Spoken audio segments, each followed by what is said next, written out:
జమ్మూ కాశ్మీర్లో ఉగ్రవాదుల దాడిని ఖండిస్తూ కూకట్పల్లి జనసేన పార్టీ ఇన్ఛార్జి బామారెడ్డి ప్రేమ్ కుమార్ నేతృత్వంలో కూకట్పల్లి జనసేన పార్టీ కార్యాలయంలో నల్ల ప్యాచ్లు ధరించి నిరసన చేపట్టారు. ఈ కార్యక్రమానికి ముఖ్య అతిథులుగా తెలంగాణ జనసేన పార్టీ అధ్యక్షులు శంకర్ గౌడ్, జనసేన పార్టీ ప్రచార కార్యదర్శి సాగర్ పాల్గొన్నారు.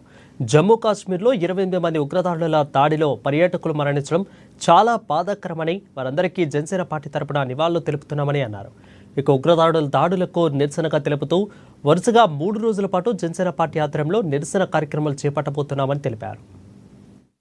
నిన్న జరిగిన దహనకాండ ఏదైతే ఉందో, ఉగ్రవాదులు జమ్మూ కాశ్మీర్ పోలేగాంలో 28 మందిని పొట్టున పెట్టుకున్నారో దాన్ని జనసేన పార్టీ తీవ్రంగా ఖండిస్తుంది. అదేవిధంగా ఆ కుటుంబాలకి సానుభూతి తెలుపుతూ మద్దతుగా మేము నిలబడుతున్నాం. ఎందుకంటే భారతదేశంలో 20 ఏళ్ల తర్వాత ఇటువంటి చర్య నిన్న జరగడం జరిగింది. జమ్మూ కాశ్మీర్ ప్రశాంతంగా అక్కడ టూరిజం డెవలప్ చేస్తూ అనేక లక్షలాది మంది అక్కడ వెళ్ళడం, ఎందుకంటే ఒక్క ఉపాధి అనేది టూరిజం. జమ్మూ కాశ్మీర్ లో నిన్న జరిగిన బైసన్ ప్రాంతంలో జరిగిన ఇన్సిడెంట్ చూస్తే చాలా భయానకరమైన సిచ్యువేషన్. మరి ఇలాంటి సిచ్యువేషన్ మన దేశంలోనే ఇంతవరకు జరగలేదు. ఇప్పుడు యాక్చువల్గా ప్రపంచంలో మన దేశం చాలా ప్రశాంతంగా ఉన్నది వాళ్ళ.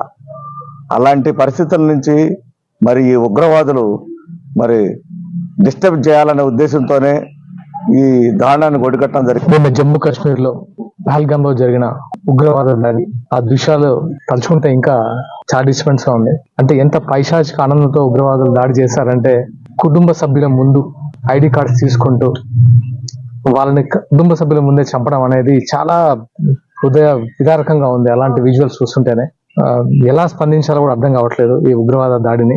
దయచేసి అంటే మేము సామాన్య మానవులుగైనా, జనసేన నాయకులుగైనా, ప్రధానమంత్రి మోడీ గారికి అండ్ అమిత్ షా గారికి సార్ మా విజ్ఞప్తి, ఈ ఉగ్రవాదాన్ని ఎరాడికేట్ చేసే పరిస్థితులను కల్పించండి. అండ్ ముఖ్యంగా ఆ మరణించిన వారికి ఆత్మశాంతి కలగాలని, ఆ కుటుంబ